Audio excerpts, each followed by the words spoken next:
we were just chatting a bit ago about how the difference between an in-person event and a Zoom event is that all the attendees get to be in the green room with the speakers before we get started.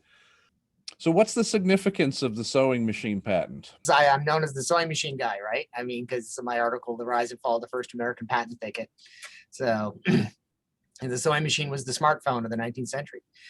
So it had multiple overlapping inventors in the final product, and it led to a patent war. One, not unusual at that time, and not unusual through to this day.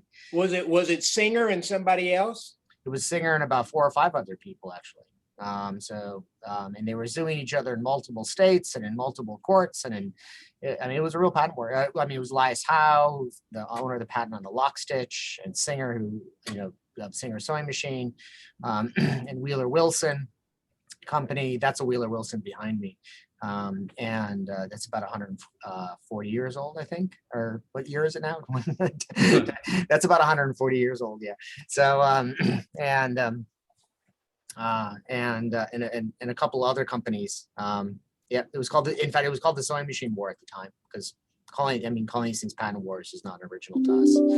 Is it correct to assume that Singer prevailed in most of those since it stayed around for so long? No, Singer prevailed. I talk about this in my article that I linked to. Singer prevailed because he was better at also developing his various commercial innovations. So he invented the first rent-to-own program. He invented a buyback program. He also invented pretty much modern advertising.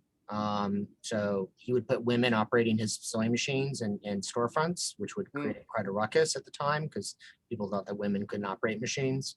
And that's why the Singer Sewing Machine Company actually prevailed. In fact, it prevailed despite him not embracing actually what the other sewing machine manufacturers embraced at the time, which was the American manufacturing model of using machine tooled parts, which vastly increased efficiencies, right, and reduced costs of manufacturing. He didn't adopt that. The other companies did, and because of his commercial acumen in other areas, as I mentioned, the advertising, the rent-to-own program. I mean, he was the first rent-to-own program, and trade-in programs as well. Because these things are made of iron, right? They last forever. So how do you prevent a secondary market developing in used sewing machines? Well, tell your purchasers, if they want a new Singer sewing machine, they can get $50 off trading in an old Singer sewing machine or a competitor's sewing machine. And you get $50 off a new Singer sewing machine. It also addressed the problem, the price point problem, because these things were like $100 at the time, and when the average American family made like $27 a year. So, which is why he also innovated the rent-to-own program.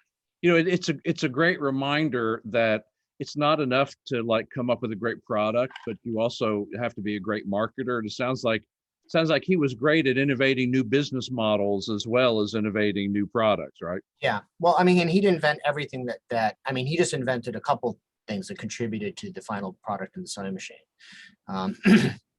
So he came up with the footer that holds the cloth in place. And he actually innovated the overhanging arm on a table. Like Elias Howe's sewing machine worked vertically, so this is, so no one person actually came up with all the invented pieces that made a working sewing machine. Yeah. Where did you get your sewing machine? Did you find that on eBay or something? Yep, eBay, $25. Yeah. There you go. Seriously? Yeah. The shipping had to be more than that. It was local. Oh, that's brilliant. That's brilliant. So how old is it? It's about 140 years old. So you found a 140-year-old historically significant thing for $25 on eBay. Not historically significant. These things are a dime a dozen. They're everywhere. That's so I could have gotten now. I could have gotten that there was someone else that was selling an original. I think, was it an original Singer or was it an original Elias Howe? It was one of those, but it was several $100s. And I just wanted to buy this because actually I got this when I started to do my research, because I had never used a sewing machine before, and I was reading about how the lock stitches works with the shuttle and the eye pointed needle and stuff, and And I wanted to actually do it. So Yeah, that's cool. Well, you know, one of the things we talk about is that defenders of free markets, one of the things we argue is that no market is necessarily perfect at any moment in time, right? But that things change over time and markets evolve over time. And so it's fascinating to me when you say that the manual sewing machine was the smartphone of its time. That's really interesting. That's a great perspective. oh yeah, well that is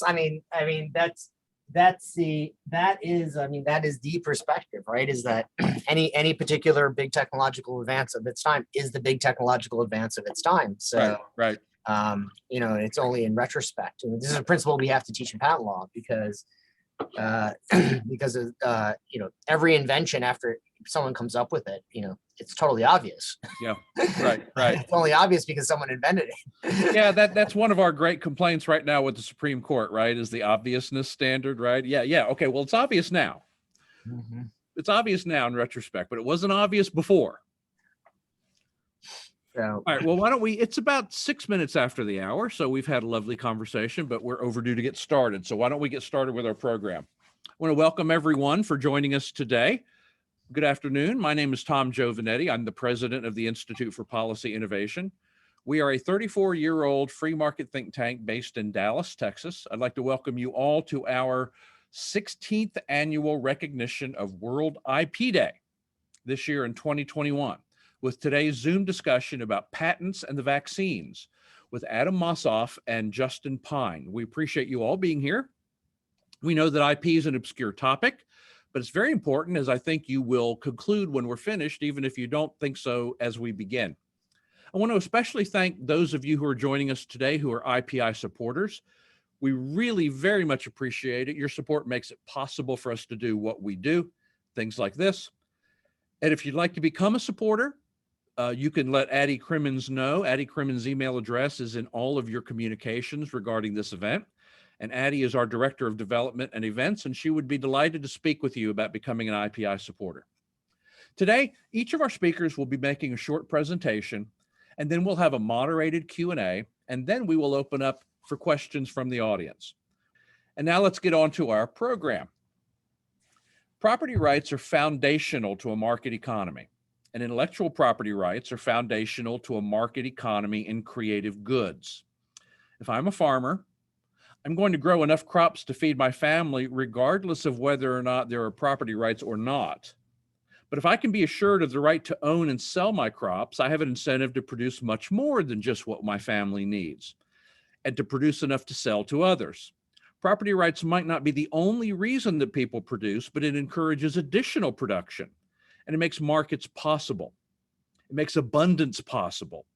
And it incentivizes me to not only take care of my family, but to also please others as well.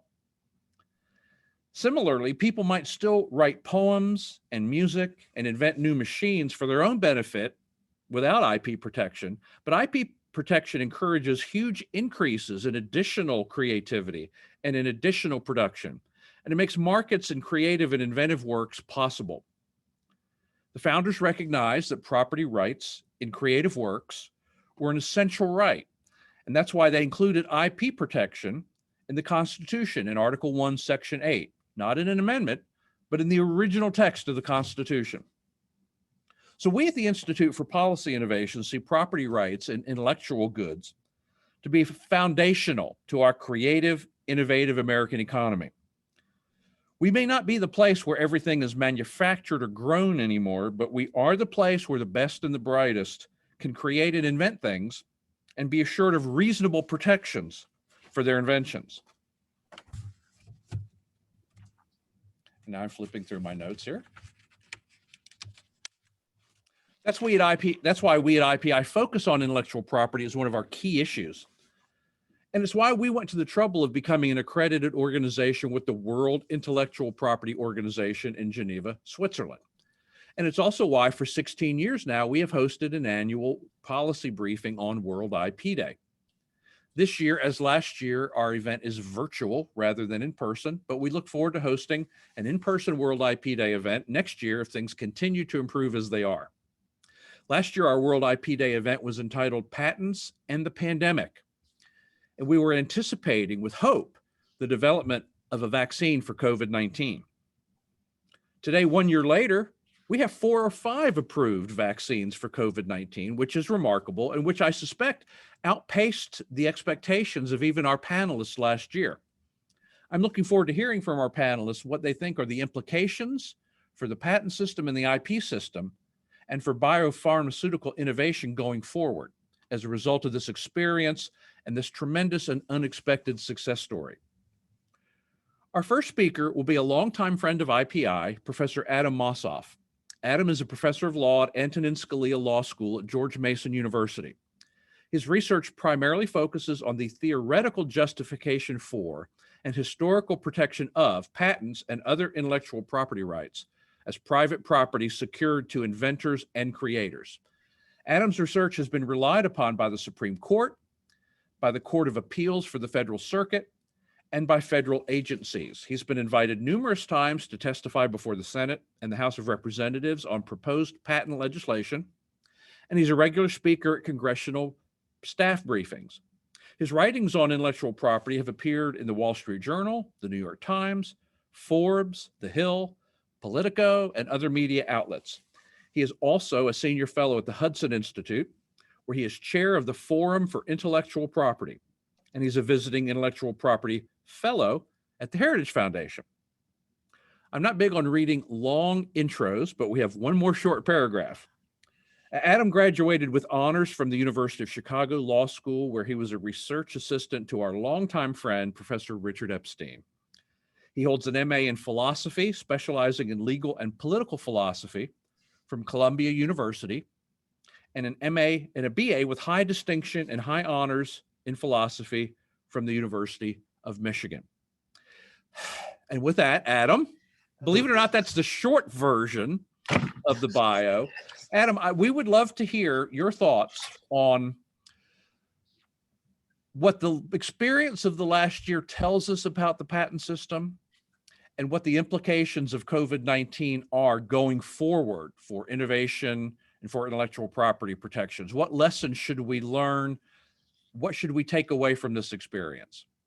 Yeah, thanks, Tom. And I should have emphasized to you, I guess, before we started I always prefer just name, rank, and I know. I'm the same way, but yes, I think our listeners want to know a little more about you than that. Well, yes, because in academia we collect titles like it's like in Game of Thrones where they have too many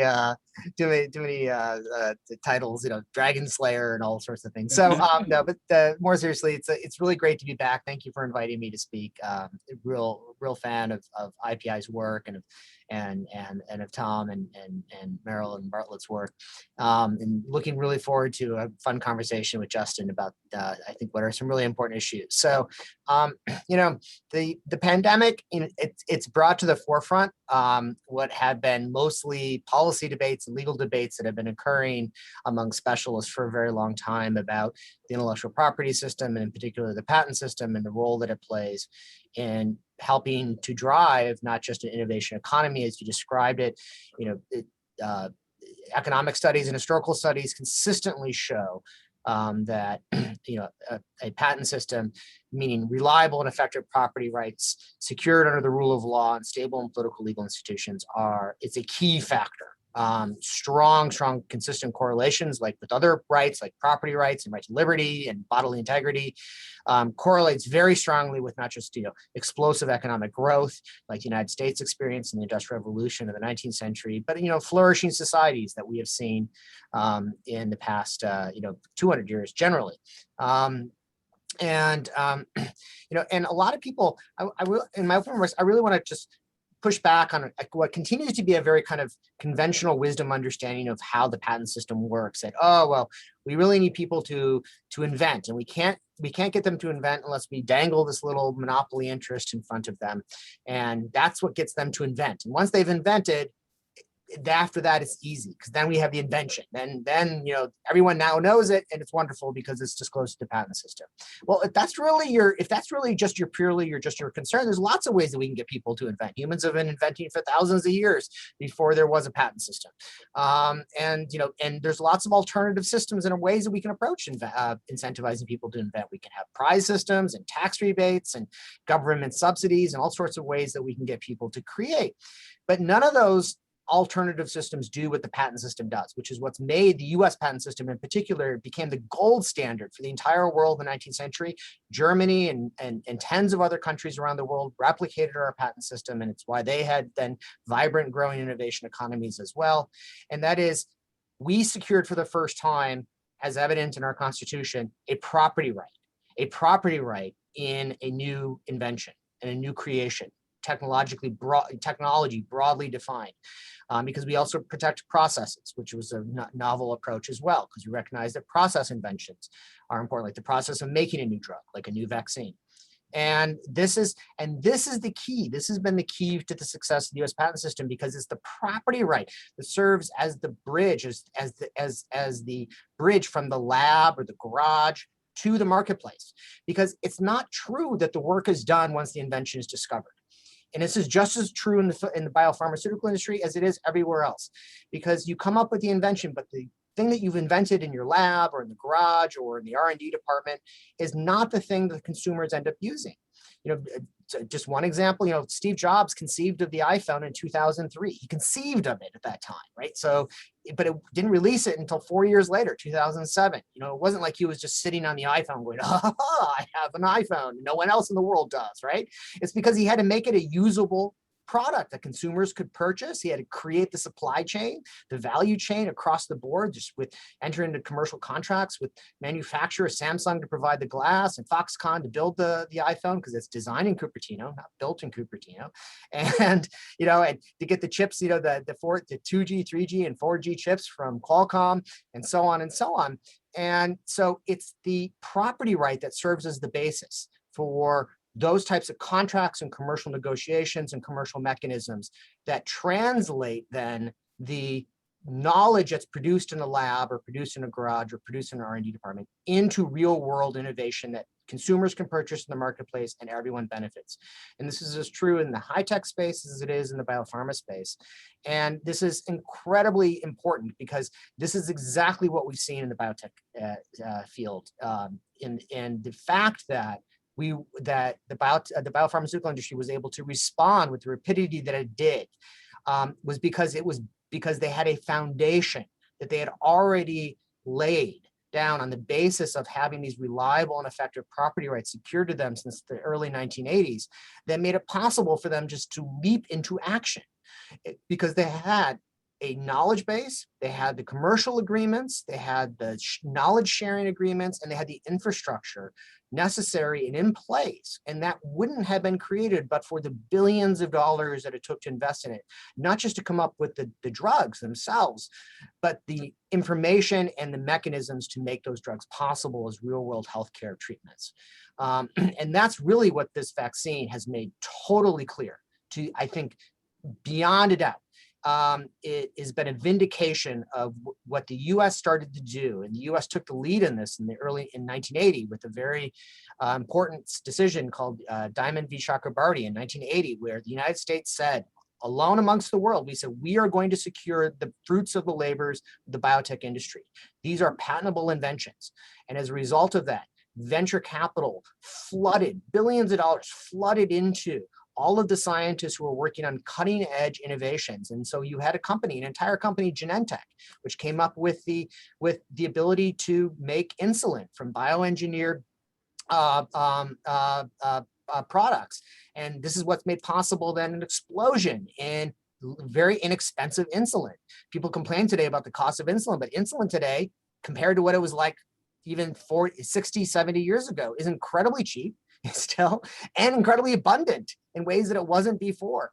And as a result of that, conditions and diseases that were death sentences, you know, diabetes, hepatitis, I mean, these were conditions that 60, 70 years ago, people died from. If you got diagnosed with that, you were said, this is how much time you have to live, are now completely manageable conditions.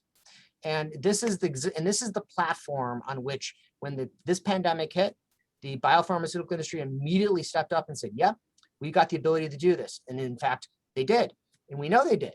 I don't know how many people know this, but BioNTech, Moderna, invented it used mRNA technology to design its vaccine, did it in 2 days after the Chinese released the genome of the virus back in January.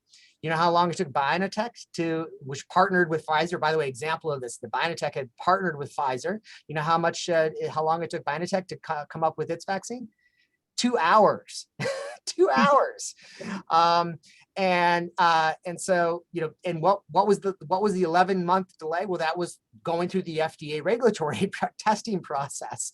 I mean, so in February, there were actual vaccines in February 2020 ready to go. If, the FDA said, no, we need to make sure we test them and approve them for distribution.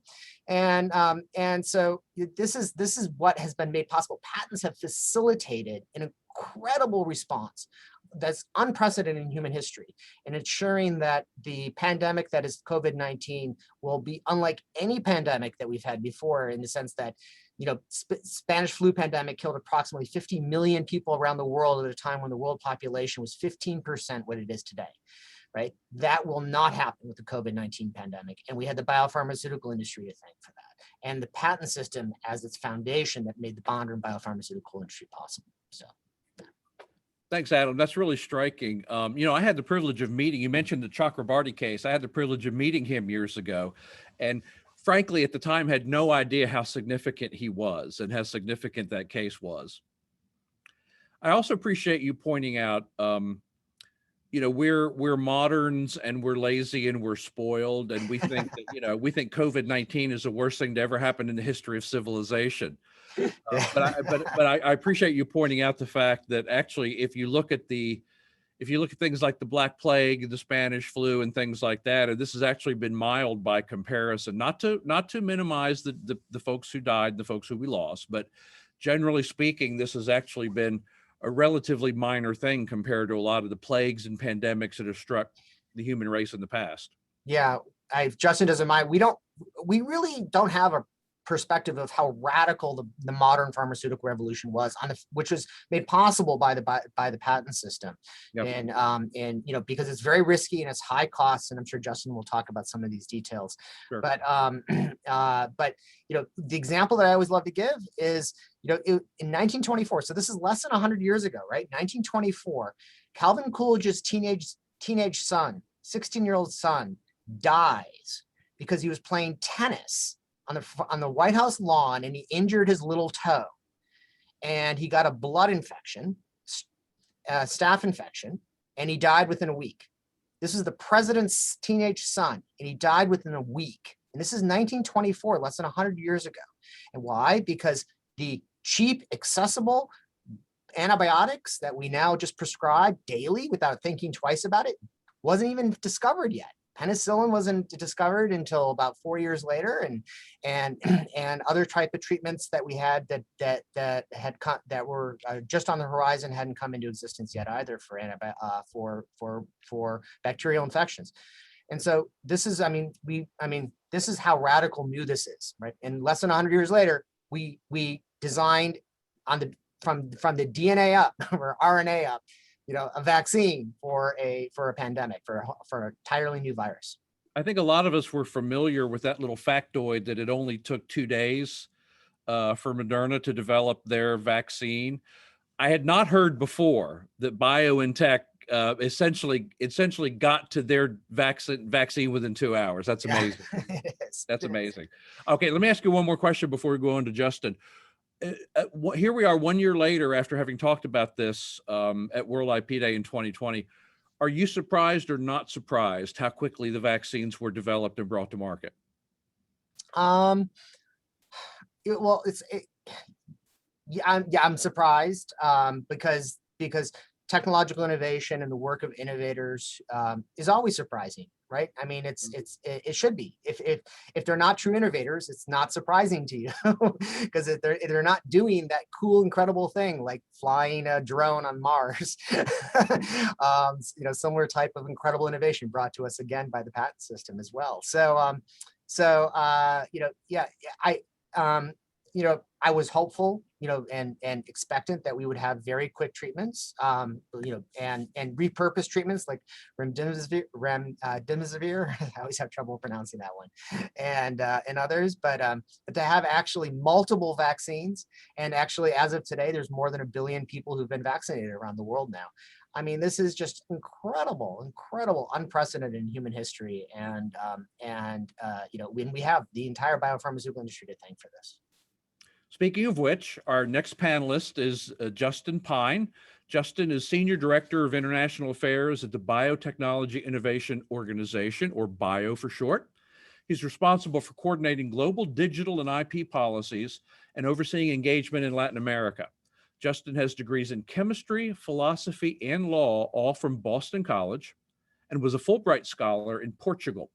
He's an attorney in the state of New York, the state of Sao Paulo, Brazil, and before the U.S. Patent Office, and is a certified information privacy professional.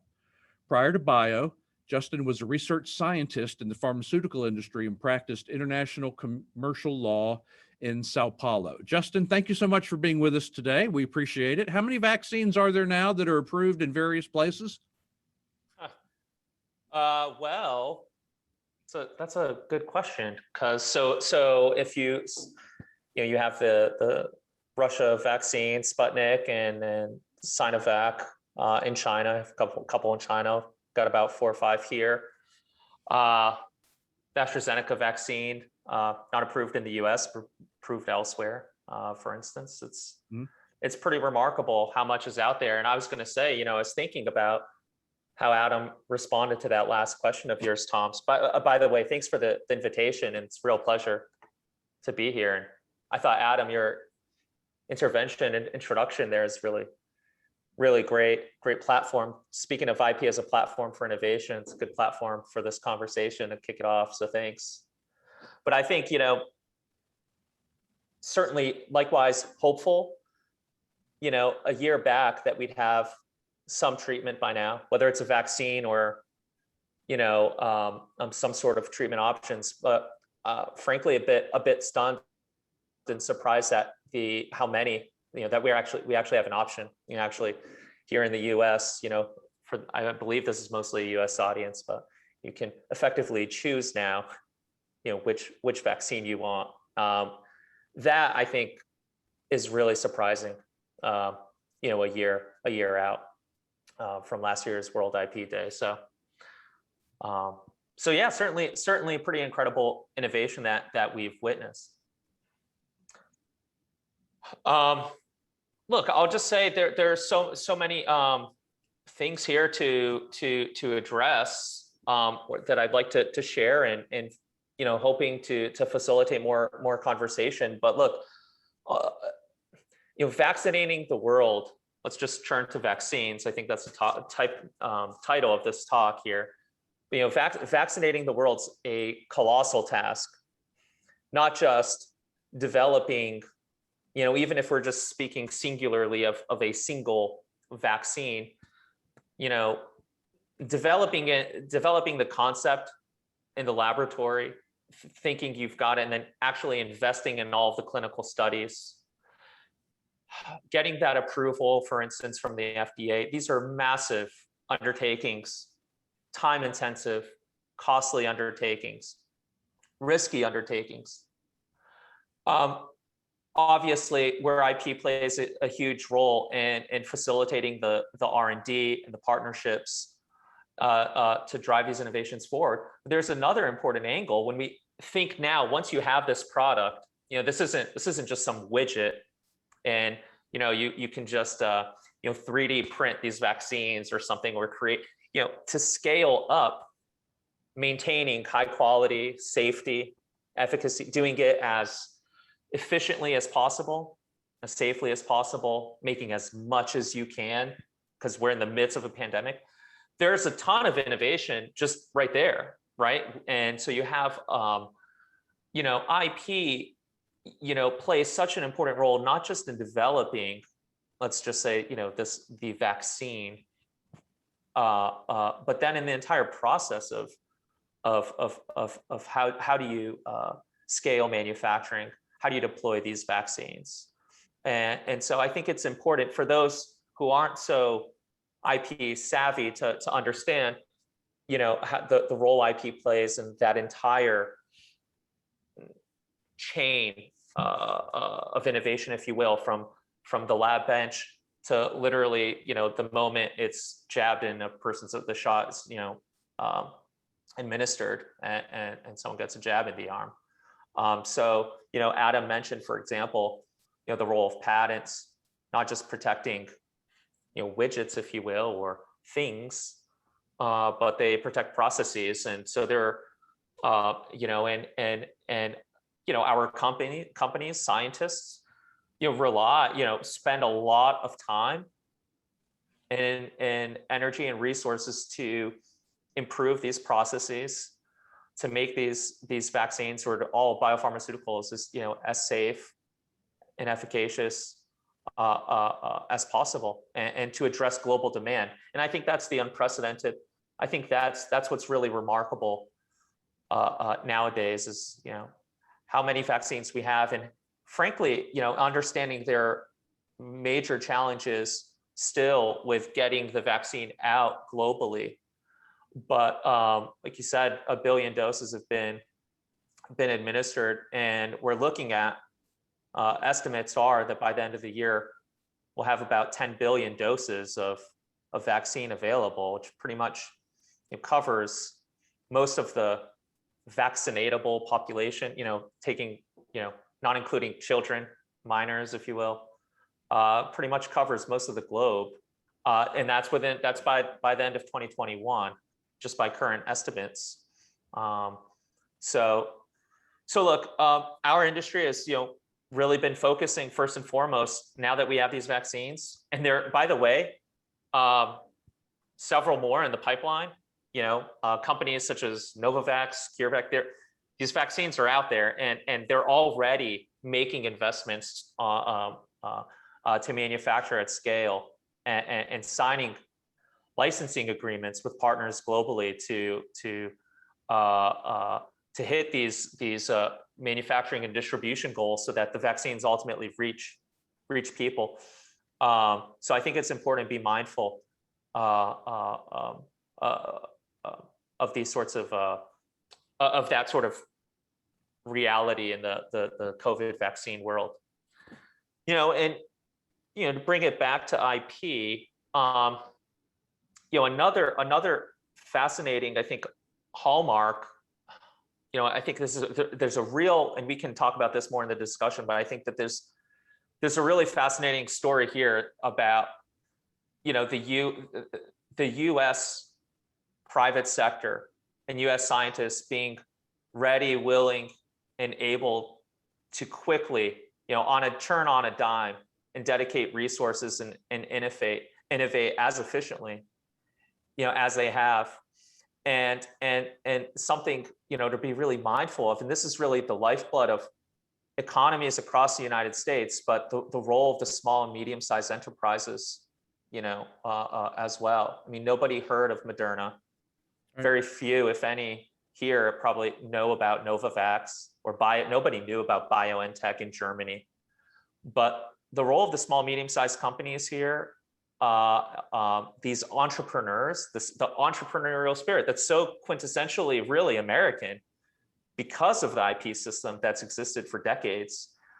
It's no pun intended, but it's literally part of the DNA of American culture and society. And I think, I think it's helpful to be mindful of the contributions of these entrepreneurs here and these small companies. These companies have brilliant ideas. Many of them fail. And they all have one thing in common, which is leveraging their IP assets and their knowledge to reach out to the venture capital community and get funding to drive their R&D. And so we have we have a community of investors in the U.S. who understand what it takes to do R&D, who are partners in this ecosystem. And I think it's again, it just comes down to from a very fundamental legal perspective, the underpinnings of it is really the intellectual property framework, your ability to obtain a patent, the rule of law, the sanctity of contracts, and sharing proprietary know-how with partners as you scale up and partner to develop some, and manufacture these vaccines. I mean, this rule of law, if you will, broadly speaking, this goes a bit beyond patents and into the broader IP discussion, but I think is absolutely fundamental and a great hallmark of the U.S. system that's allowed for, hundreds. Here at Bio, we have about 1,000 members. Most of them are SME, small, medium-sized biotechs. I mean, so they exist because there's that robust ecosystem, and that's largely built on IP.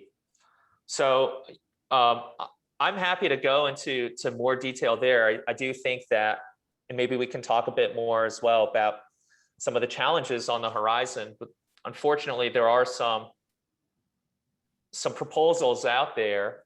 This will be my last comment, I suppose, before turning it back to you, Tom, to moderate. But it's not all roses in some respects on the IP front, in that there are calls globally to waive intellectual property rights as some sort of a solution to the pandemic, to accelerate more manufacturing, accelerate the delivery of vaccines to people around the world. We think it really is. It offers nothing more than it's an illusion, really, to solving the actual problem. There's unprecedented collaboration globally. Our companies are partnering with entities around the world. Like I said, by the end of the year, we'll have enough doses for effectively most of the global population. I think it's an incredibly misguided dialogue that's out there, and a distraction from some of the real bottlenecks in order to get vaccines out to people around the world. So I do, there's nothing new about IP being under attack, if you will, but there are some new developments from over the last year or so that I think is represents some sort of a threat to, it's a significant threat, I think, to the IP system. And so I think speaking up about the role of IP in innovation, in biomedical innovation, is really timely and really helpful in this public debate about science and technology, and how we square that with the private sector's commitment, really, to get this out to as many people as possible as soon as we can. So look, I'll leave it at that. There are so many points that I could potentially be making here, but rather than going on run-on after run-on, I'll turn it back to you, Tom, and answer any more specific questions you may have. But I hope that was helpful enough to kick things off here.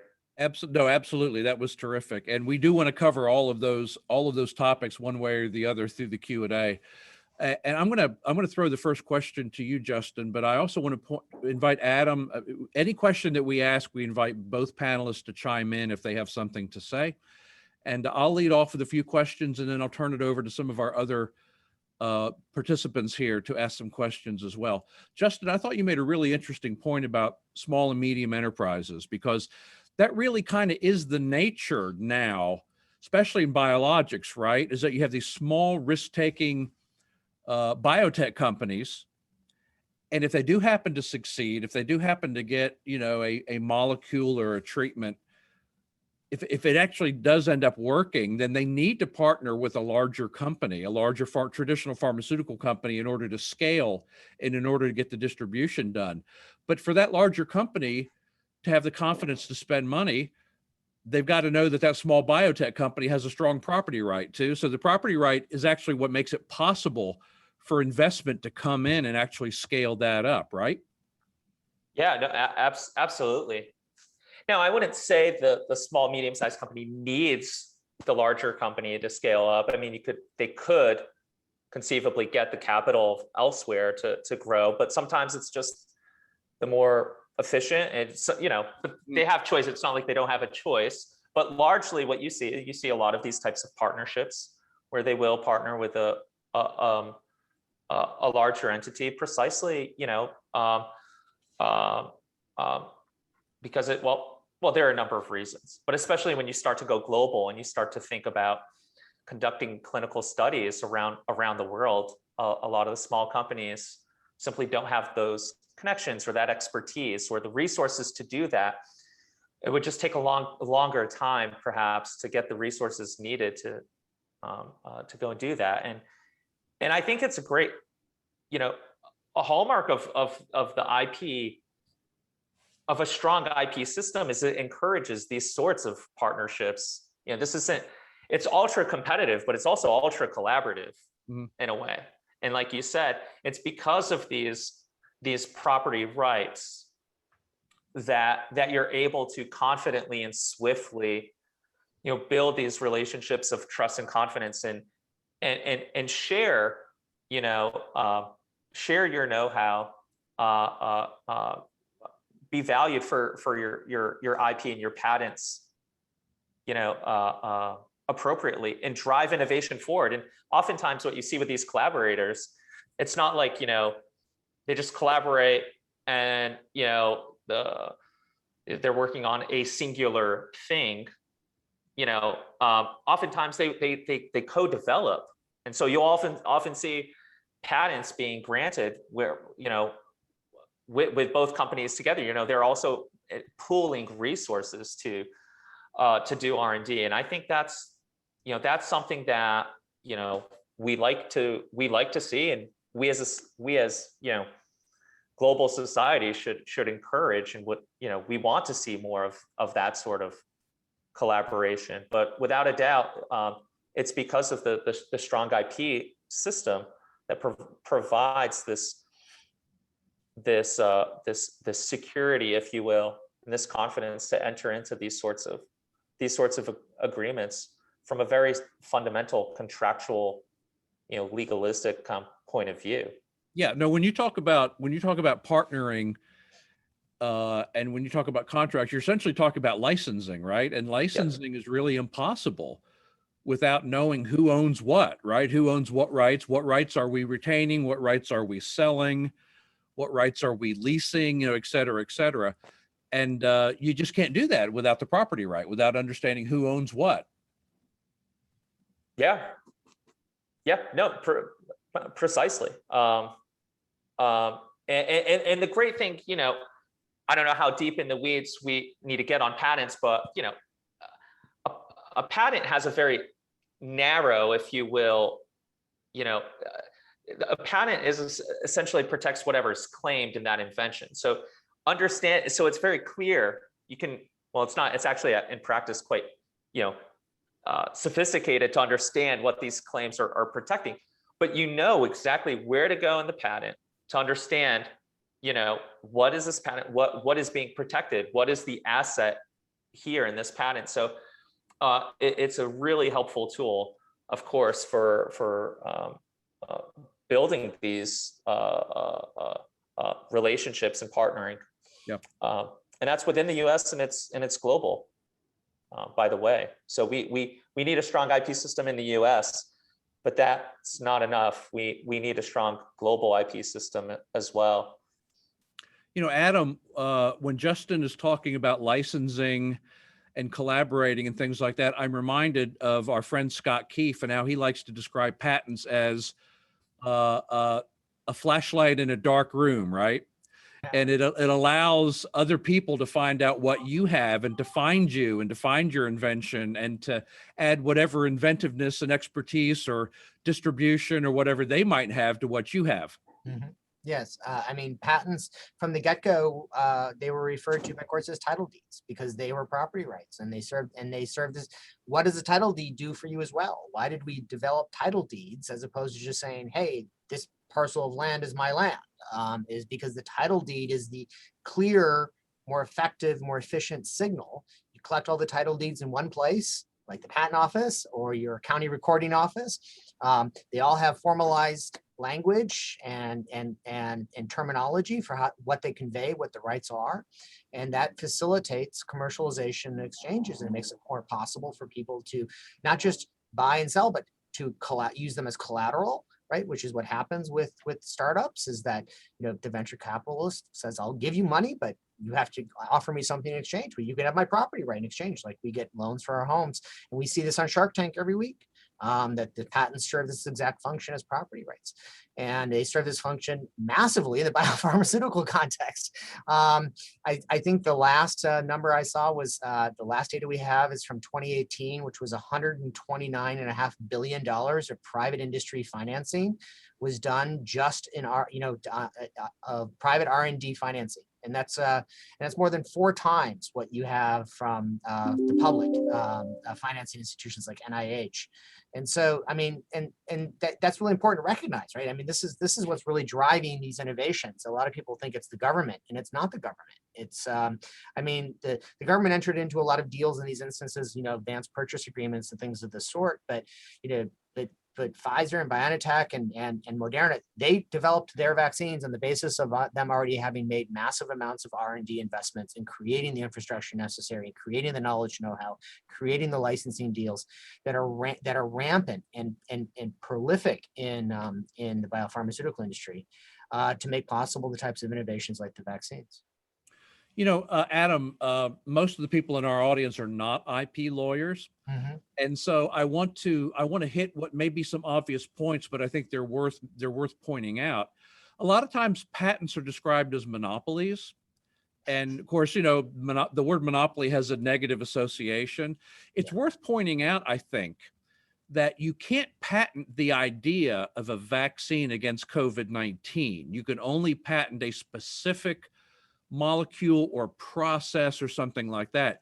And so the patent system was not an obstacle to the fact that 1 year later we have 5 or more effective vaccines in the marketplace, all competing with each other. So, we call these things monopolies, but here they all are competing with each other. So I think it's worth at least drilling down on that a bit, that a patent is not a barrier to innovation. It's just a barrier to theft.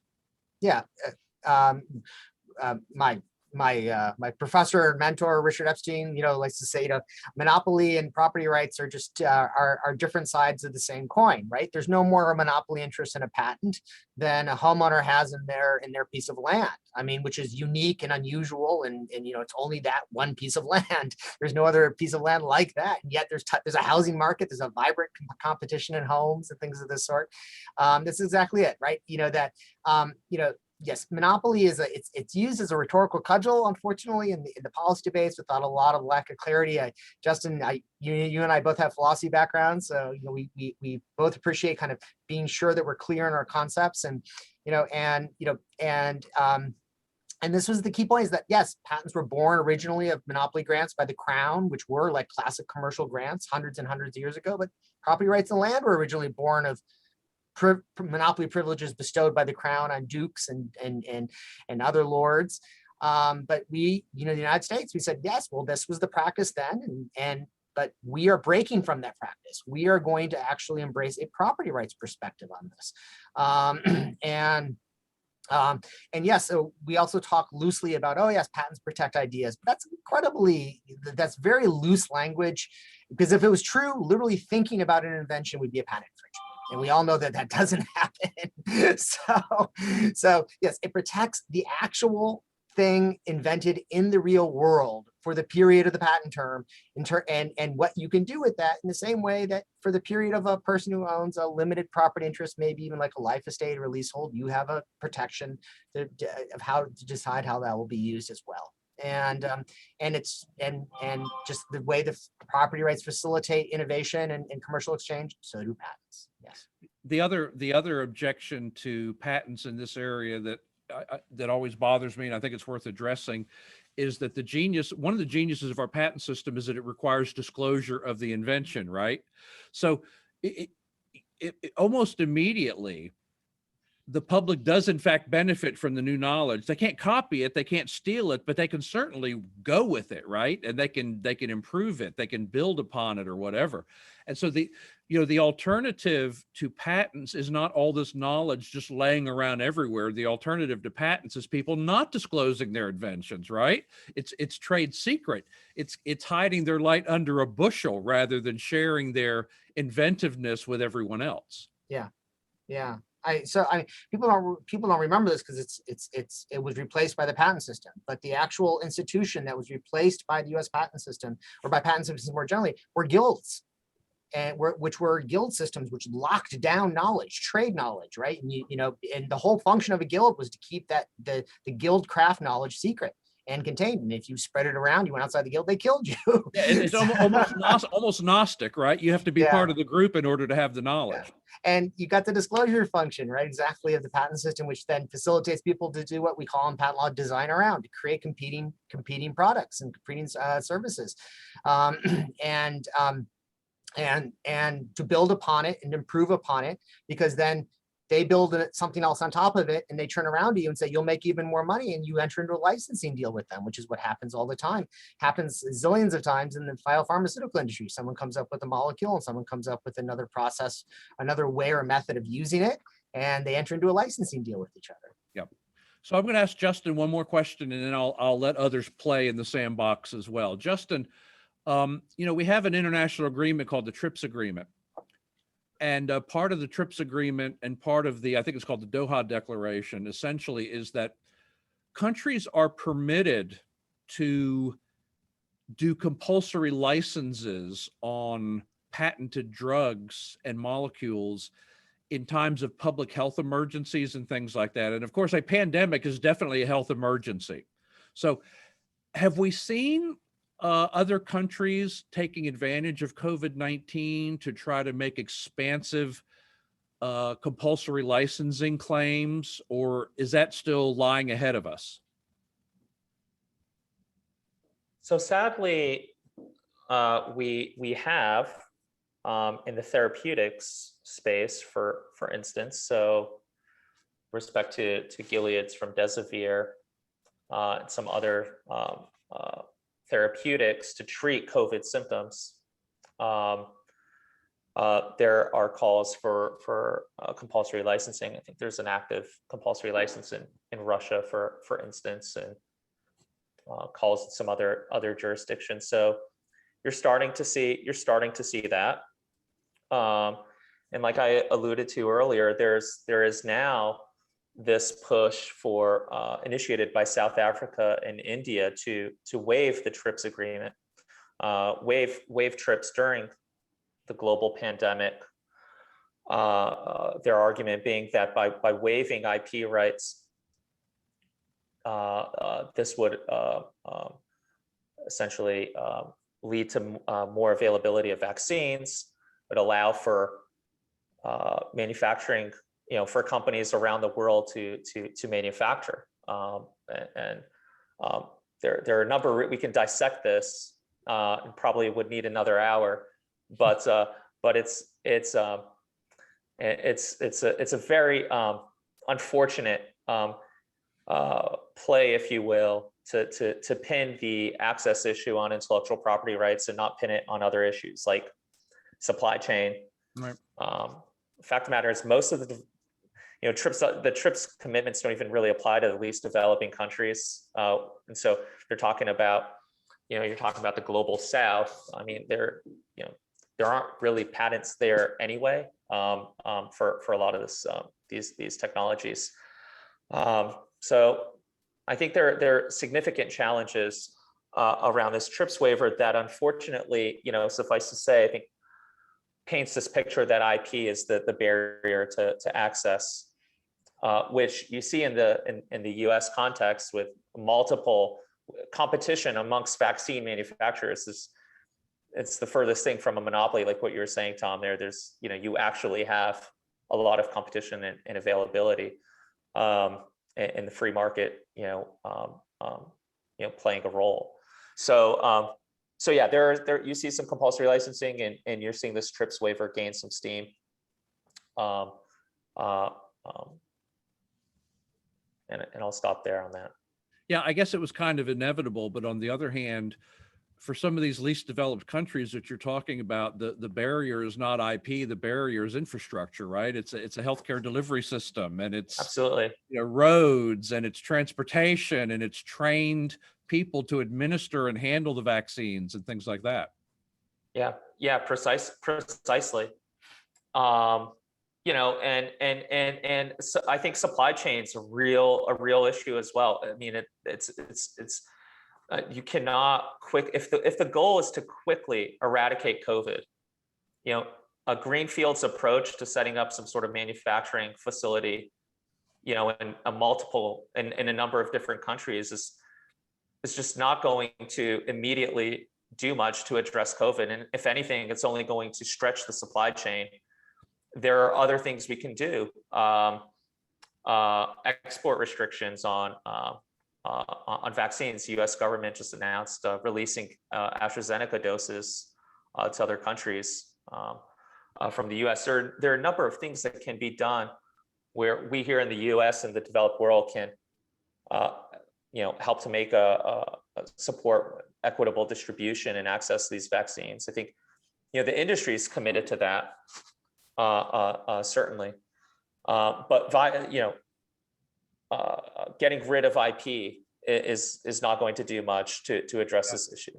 Yeah, waiving patent rights doesn't build a road, and it doesn't train a nurse. Yeah. Right. Okay, let me turn this over to Dr. Merrill Matthews. Dr. Matthews, do you have a question? Let me ask a couple of things here. Number one, we had the issue about patent challenges. Some years ago, there was a guy, an attorney, I think in Dallas, if I remember right, who would go and short a pharmaceutical company's stock and then file a patent challenge. When the stock would drop, then he would prosper from that financially. And then, of course, on the other hand, you have, especially I don't know if this is true in the pharmaceutical area as just in the small business patent, where people would companies would go and take a product that was patented and start producing it and essentially say, you're a small, 1 or 2 person shop, we're a big company. If you think you want to try to take us to court to beat that, to try to beat us on your taking your patent, just go right ahead. Where are we on the patent challenges right now? And I'll throw that open to either one. So you're talking about like PTAB and things like that, right? Just challenging a patent one way or the other. And of course, one is throwing what we were calling patent trolls at one time, right, which was challenging patents and you didn't think they had any real claim, but they were done to try to get money or short make the stock go down so they could benefit from it. Where are we on those kinds of patent challenges? I think the ease of challenging patents at PTAB has been a real source of frustration to Adam, hasn't it? Yeah, I've actually testified before Congress on the need for reform at this Patent Trial and Appeal Board, this administrative tribunal that has been captured by its mission of canceling patents. I know you'll all be shocked to hear that Congress created an administrative tribunal and gave it one mission: cancel patents, and didn't put any or impose any structural restraints on it, or to respect the substantive or procedural rights of the patent owners who appeared before it. And it has since run amok, not because of any ill will in particular individuals' part, but just because it just became an institution that became captured by its mission.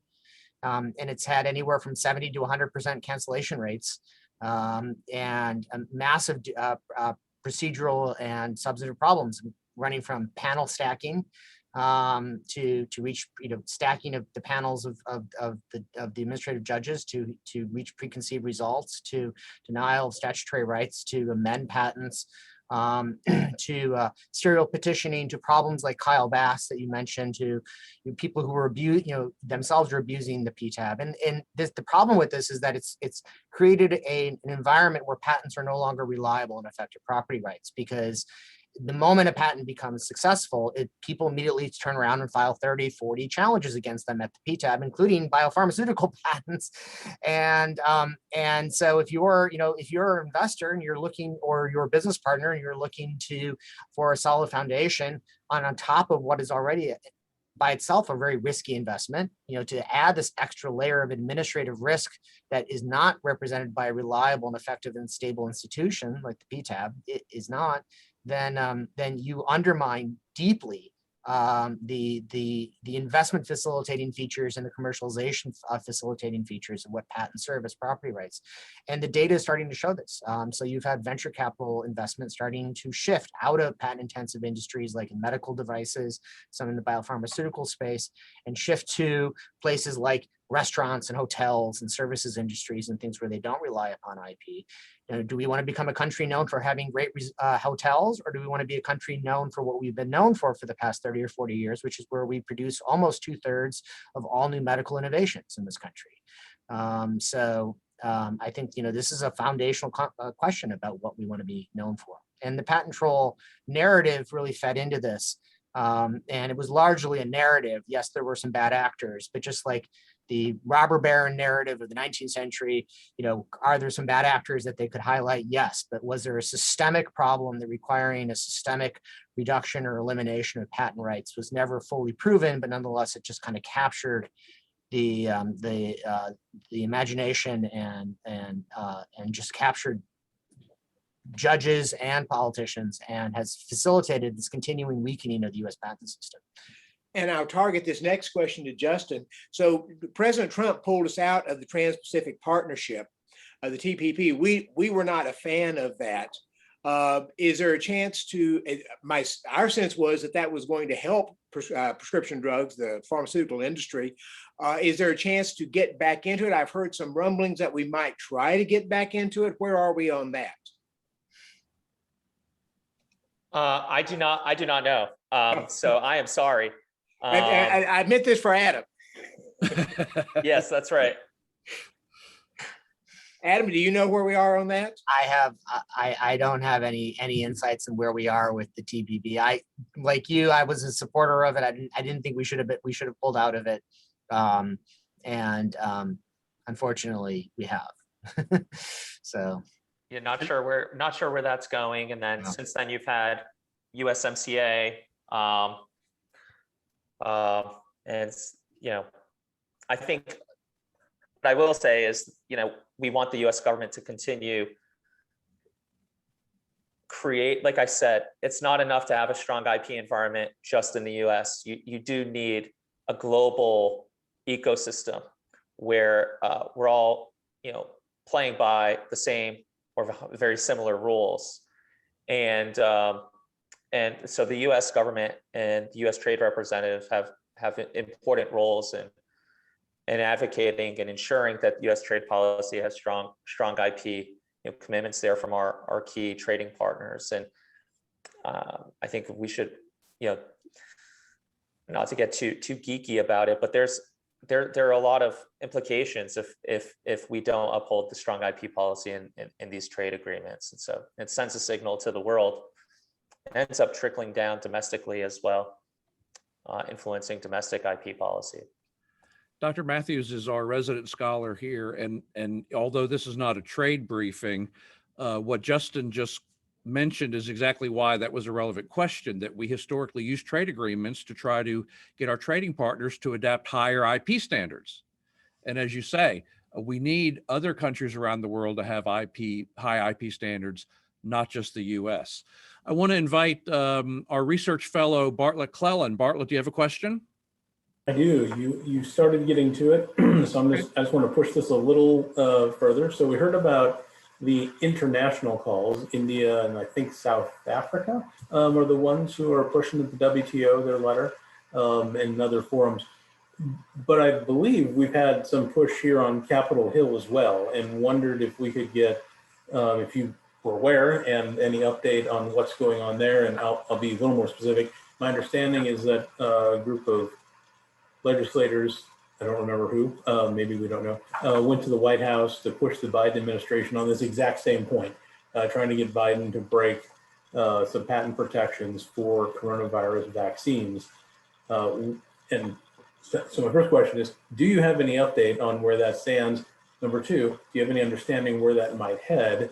And then number three, I know Scott Gottlieb did a op-ed on this, I think in the Journal, and gave his ideas for what could be done instead, but wondered if you guys had any thoughts on a different direction other than breaking IP that would answer some of these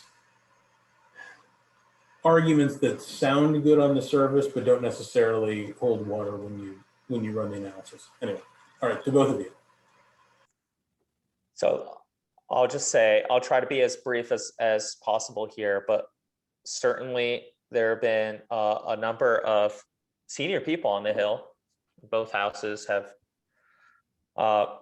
raised this issue with President Biden. The U.S. administration is well briefed on this issue. They've held steadfast in Geneva, where some of these discussions have taken place, and their opposition. I think that probably the easiest thing to say is that unfortunately, I think there's a huge need, an important need here to continue educating our lawmakers about the role of IP and the limitations of this waiver if the goal is to truly eradicate COVID. I don't think that there's a deep understanding of what are the implications, not just the implications to the IP system as it is, and whatever it may look like post potential TRIPS waiver, but what it means to U.S. leadership in the life sciences and the U.S. scientific sector. What it means for workers in the U.S. and all of the small, medium-sized companies that rely, as we mentioned, on the IP system. There are those discussions. So there are some discussions. There are some people who have expressed some sort of tacit support. I think that it's in part driven by this reinvigoration, if you will, to have the U.S. boldly re-enter the global discussions and within some of the intergovernmental organizations, but it's in our view a completely misguided sort of, if they were to go forward with this sort of support, which I don't foresee, but I think that the proposal in itself is completely misguided, and I can't imagine there being support on this going forward. But it is troubling precedent that it is troubling that we are having these sorts of conversations and having this debate, whereas I think historically this would be more of a slam dunk issue that would not even necessarily be that debatable in our country. So I think it behooves us all to really think about how we frame IP as an enabler of innovation, and address some of the mischaracterizations that IP is a barrier to access. I think that is the key narrative that we all need to endeavor to refine messaging and educate people, whether they're lawmakers or our friends and neighbors. Yep. And we at IPI will continue to do our part to do that. We have some comments, but no questions from our audience. So I'm going to ask Justin one last question. If you're in the audience, want to ask a question, this is your chance, because when Justin answers my question, we're going to wrap things up unless some other questions come in. Justin, Adam made the point that one of the reasons we had such a tremendous success with the COVID-19 vaccines is that we already had a robust system in place. we didn't really have to, it wasn't like a Manhattan Project, right? We didn't have to like create anything from scratch other than the vaccine, but the system was there, the money was there, the scientists were there, the distribution networks were there. It was almost as if a very successful enterprise simply took on one more task as opposed to having to get a whole thing up and running. To what degree are the COVID-19 vaccines new technology that's going to cascade into new treatments for other diseases and conditions, or to what degree were the COVID vaccines just another application of existing technologies? Okay, yeah, so it's a great question. Let me just give the Moderna example. I was biting my tongue a bit when Adam was talking about this because I wanted to jump in and talk about Moderna for a second. But look, like their mRNA, if you were to go to Moderna, I would invite everyone to go to Moderna's website. Look at what they were doing pre-COVID. I actually forget, so this is slightly embarrassing. So it's cancer. They had like 3 therapeutic areas where with active mRNA. I mean, so a lot of people don't see this, but so Moderna has in its name mRNA, right? A lot of people don't necessarily see that. So they're a company that's built on mRNA technology. And so they were using mRNA as a tool to cure forms of cancer, to address at least 2 other issues. But I think cancer was their primary area of research. And I think that it goes to show you, it's the IP system that allowed them to obtain the investment, develop patents and know-how to support those research projects. And with this investment, fund these clinical programs and turn on a dime, once we understood what COVID was, to apply that know-how, that technology to a new problem. And so it wasn't overnight. This and this mRNA platform wasn't just something that someone said, oh, like, let's invent this to develop a COVID vaccine. No, this thing was being used for years. Moderna's been around for a long time. Novavax has been around for a long time as well, trying to get their vaccine. So, I mean, they are leveraging their technology and expertise from many years and applying it to a new problem. And they've been fortunate enough where they're succeeding, right? And so I think it's a really interesting question and observation, but it's totally true. These technologies are the fruits of a strong IP tradition, many years of investment in R&D, and they happen to be capturing the value now, so solving a real problem, and we're benefiting as society. So I'll leave it at that. Yep, no, they're succeeding, but we're benefiting, and I think that's a terrific way for us to wrap things up. I want to thank Adam Mossoff and Justin Pine for joining us today. I think this was a terrific discussion. And we managed somehow to not get too deep in the legal IP weeds, nor too deep in the biotech and pharmaceutical weeds. I think we had it right about the right level. I hope that our audience enjoyed it. We would welcome and we would solicit comments from the folks who are in our audience. You can respond to Addie at ipi.org and give us your thoughts on the event. This program will be recorded and archived on IPI's website and on our YouTube channel, so you can direct other people to this discussion if you think they would find it of benefit. And we very much appreciate you being with us. Thank you so much for joining us today. Happy World IP Day, and have a great afternoon. Thanks, guys.